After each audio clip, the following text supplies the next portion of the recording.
शांति 27/8/2020 की साकार मुरली। बाबा कहते, मीठे बच्चे, बाप आए हैं इस वैश्यालय को शिवालय बनाने। तुम्हारा कर्तव्य है वैश्याओं को भी ईश्वरी संदेश दे, उनका भी कल्याण करना।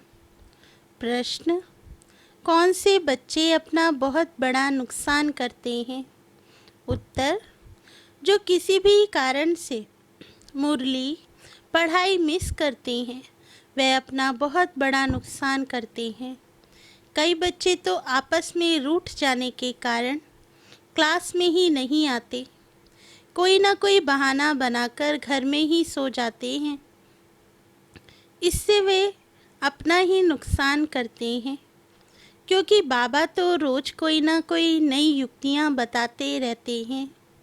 सुनेंगे ही नहीं तो अमल में कैसे लाएंगे? ओम शांति। बाबा कहते, मीठे मीठे रूहानी बच्चे, यह तो जानते हैं कि अभी हम विश्व के मालिक बनने के लिए पुरुषार्थ कर रहे हैं।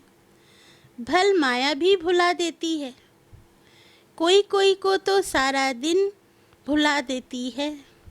कभी याद ही नहीं करते, जो खुशी भी हो हमको भगवान पढ़ाते हैं, यह भी भूल जाते हैं।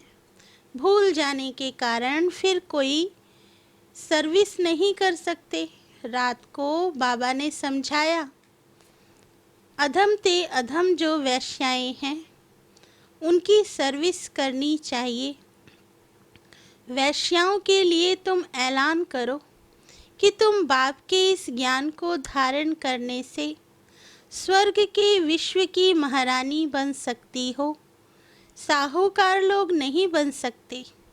जो जानते हैं, पढ़े लिखे हैं, वे प्रबंध करेंगे उन्हों को ज्ञान देने का, तो बेचारी बहुत खुश होंगी, क्योंकि वह भी अबलाएं हैं। उनको तुम समझा सकते हो। युक्तियाँ तो बहुत ही बाप समझाते रहते हैं। बोलो, तुम ही ऊंचते ऊंच नीचते नीच बनी हो। तुम्हारे नाम से ही भारत वैश्यालय बना है। फिर तुम शिवालय में जा सकती हो। यह पुरुषार्थ करने से तुम अभी पैसे के लिए कितना गंदा काम करती हो, अब यह छोड़ो। ऐसा समझाने से वे बहुत खुश होंगी। तुमको कोई रोक नहीं सकते। यह तो अच्छी बात है ना। गरीबों का है ही भगवान। पैसे के कारण बहुत गंदा काम करती हैं। उन्हों का जैसे धंधा चलता है। अभी बच्चे कहते हैं हम युक्तियाँ निकालेंगे, सर्विस वृद्धि को कैसे पाए। कोई बच्चे कोई ना कोई बात में रूठ भी पड़ते हैं, पढ़ाई भी छोड़ देते हैं। यह नहीं समझते कि हम नहीं पढ़ेंगे तो अपना ही नुकसान करेंगे। रूठ कर बैठ जाते हैं। फलानी ने यह कहा, ऐसे कहा, इसलिए आते नहीं। हफ्ते में एक बार मुश्किल आते हैं। बाबा तो मुरलियों में कभी क्या राय देते रहते हैं। मुरली सुनना तो चाहिए ना।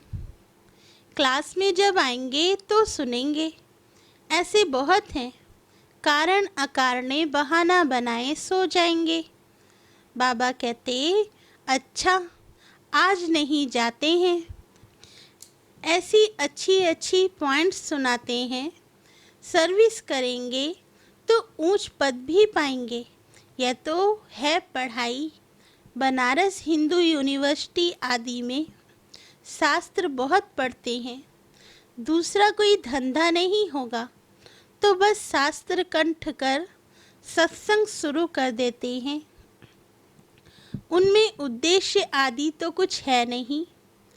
इस पढ़ाई से तो सबका बेड़ा पार होता है। तो तुम बच्चों को ऐसे ऐसे अधम की सर्विस करनी है। साहूकार लोग जब देखेंगे यहाँ ऐसे ऐसे आते हैं, तो उनके आने की दिल नहीं होगी। देह अभिमान है ना, उनको लज्जा आएगी। अच्छा तो उनका एक अलग स्कूल खोल लो। वे पढ़ाई तो है पाई पैसे की, शरीर निर्वाह अर्थ। यह तो है 21 जन्मों के लिए, कितनों का कल्याण हो जाएगा। अक्सर करके माताएं भी पूछती हैं कि बाबा घर में गीता पाठशाला खोलें। उन्हों को ईश्वरीय सेवा का शौक रहता है। पुरुष लोग तो इधर उधर क्लब आदि में घूमते रहते हैं। साहूकार के लिए तो यहाँ ही स्वर्ग है। कितने फैशन आदि करते रहते हैं, लेकिन देवताओं की तो नेचुरल ब्यूटी देखो कैसी है, कितना फर्क है। वैसे यहाँ तुमको सच सुनाया जाता है तो कितने थोड़े आते हैं, सो भी गरीब। उस तरफ झट चले जाते हैं, वहाँ भी श्रृंगार आदि करके जाते हैं। गुरु लोग सगाई भी कराते हैं। यहाँ किसकी सगाई कराई जाती है तो भी बचाने के लिए, काम चिता पर चढ़ने से बच जाएं। ज्ञान चिता पर बैठ पदम भाग्यशाली बन जाएं। माँ बाप को कहते हैं यह बर्बादी का धंधा छोड़ चलो स्वर्ग में, तो कहते हैं क्या करें, यह दुनिया वाले हमारे ऊपर बिगड़ेंगे कि कुल का नाम बदनाम करते हैं। शादी न कराना कायदे के बरखिलाफ है। लोक लाज कुल की मर्यादा छोड़ते नहीं, भक्ति मार्ग में गाते हैं मेरा तो एक दूसरा ना कोई। मीरा के भी गीत हैं। फीमेल्स में नंबर 1 भक्तिन मीरा, मेल्स में नारद गाया हुआ है। नारद की भी कहानी है ना। तुमको कोई नया आदमी कहे मैं लक्ष्मी को वर सकता हूँ, तो बोलो अपने को देखो लायक हो, पवित्र सर्वगुण संपन्न हो। यह तो विकारी पति दुनिया है। बाप आए हैं उनसे निकाल पावन बनाने। पावन बनो तब तो लक्ष्मी को वरने के लायक बन सकेंगे। यहाँ बाबा के पास आते हैं, प्रतिज्ञा करते, फिर घर में जाकर विकार में गिरते। ऐसे ऐसे समाचार आते हैं। बाबा कहते हैं ऐसे ऐसे को जो ब्राह्मणी ले आती है उनके ऊपर भी असर पड़ जाता है। इंद्र सभा की कहानी भी है, तो ले आने वाले पर भी दंड पड़ जाता है। बाबा ब्राह्मणियों को हमेशा कहते हैं कच्चे कच्चे को मत ले आओ, तुम्हारी अवस्था भी गिर पड़ेगी, क्योंकि बेकायदे ले आए। वास्तव में ब्राह्मणी बनना है बहुत सहज, 10-15 दिन में बन सकती है। बाबा किसको भी समझाने की बहुत सहज युक्ति बताते हैं। तुम भारतवासी आदि सनातन देवी देवता धर्म के थे, स्वर्गवासी थे, अब नरकवासी हो।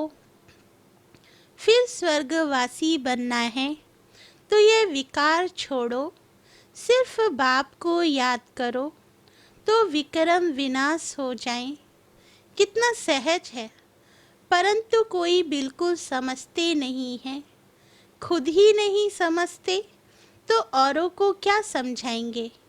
वानप्रस्थ अवस्था में भी मुंह की रग जाती रहती है। आजकल वानप्रस्थ अवस्था में इतने नहीं जाते हैं, तमो प्रधान है ना, यहाँ ही फंसे रहते हैं। आगे वानप्रस्थियों के बड़े बड़े आश्रम थे, आजकल इतने नहीं हैं। 80-90 वर्ष के हो जाते तो भी घर को नहीं छोड़ते, समझते ही नहीं कि वाणी से परे जाना है, अब ईश्वर को याद करना है। भगवान कौन है ये सब नहीं जानते, सर्वव्यापी कह देते तो याद किसको करें। यह भी नहीं समझते कि हम पुजारी हैं, बाप तो तुमको पुजारी से पूज्य बनाते हैं, सो भी 21 जन्मों के लिए। इसके लिए पुरुषार्थ तो करना पड़ेगा। बाबा ने समझाया है, ये पुरानी दुनिया तो खत्म होनी है। अभी हमको जाना है घर, बस यही तात रहे। वहाँ क्रिमिनल बात तो होती ही नहीं। बाप आकर उस पवित्र दुनिया के लिए तैयारी कराते हैं। सर्विसेबल लाडले बच्चों को तो नयनों पर बिठा कर ले जाते हैं। तो अधमों का उद्धार करने के लिए बहादुरी चाहिए।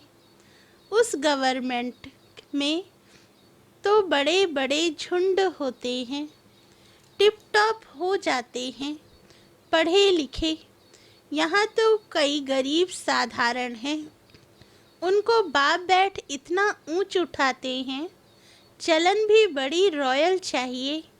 भगवान पढ़ाते हैं, उस पढ़ाई में कोई बड़ा इम्तिहान पास करते हैं तो कितना टिप टॉप हो जाते हैं। यहाँ तो बाप गरीब निवाज है, गरीब ही कुछ न कुछ भेज देते हैं।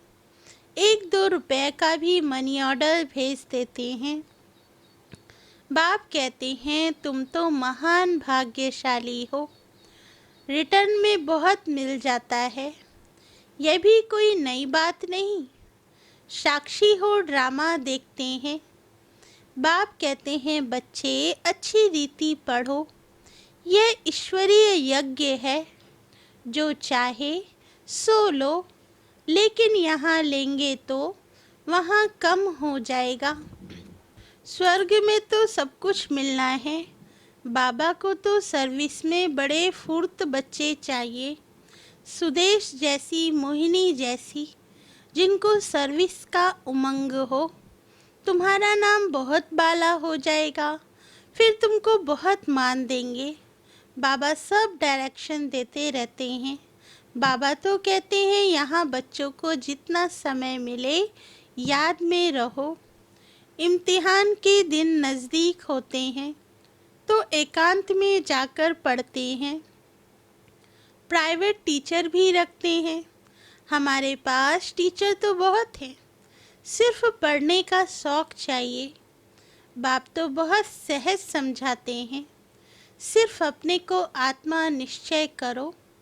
ये शरीर तो विनाशी है, तुम आत्मा अविनाशी हो। यह ज्ञान एक ही बार मिलता है, फिर सतयुग से लेकर कलयुग अंत तक किसको मिलता ही नहीं, तुमको ही मिलता है।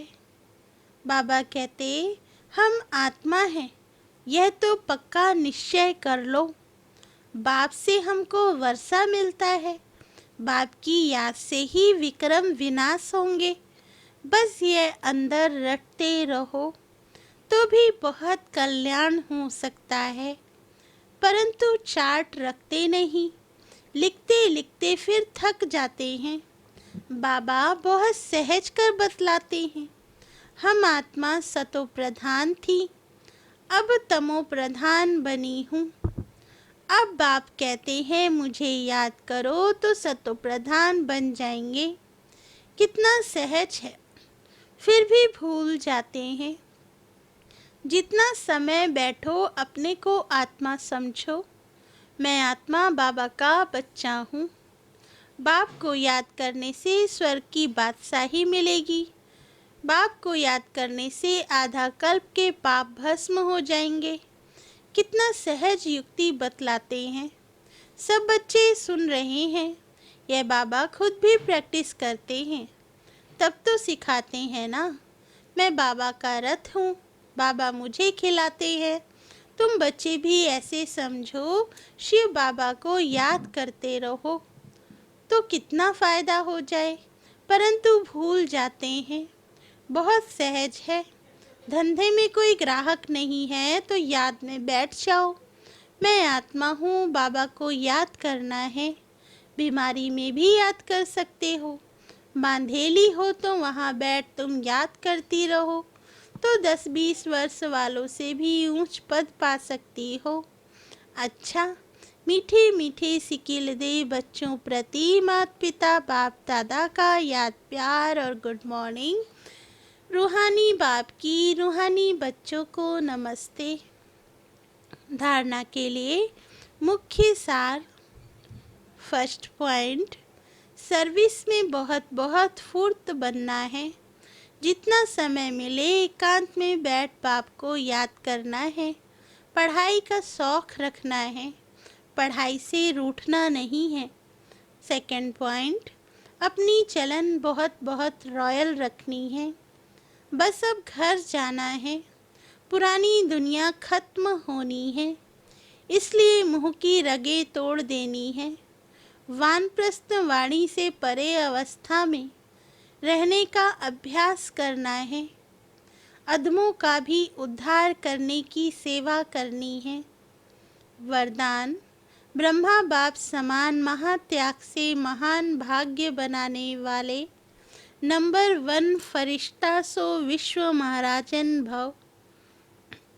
वरदान का सार। नंबर 1 फरिश्ता सो विश्व महाराजन बनने का वरदान उन्हीं बच्चों को प्राप्त होता है जो ब्रह्मा बाप के हर कर्म रूपी कदम के पीछे कदम उठाने वाले, जिनका मन बुद्धि साकार में सदा बाप के आगे समर्पित है। जैसे ब्रह्मा बाप इसी महात्याग से महान भाग्य प्राप्त किया, अर्थात नंबर 1 संपूर्ण फरिश्ता और नंबर 1 विश्व महाराजन बने। ऐसे फॉलो फादर करने वाले बच्चे भी महान त्यागी व सर्वस्व त्यागी होंगे। संस्कार रूप से भी विकारों के वंश का त्याग करेंगे। स्लोगन, अभी सब आधार टूटने हैं, इसलिए एक बाप को अपना आधार बनाओ। अच्छा, ओम शांति।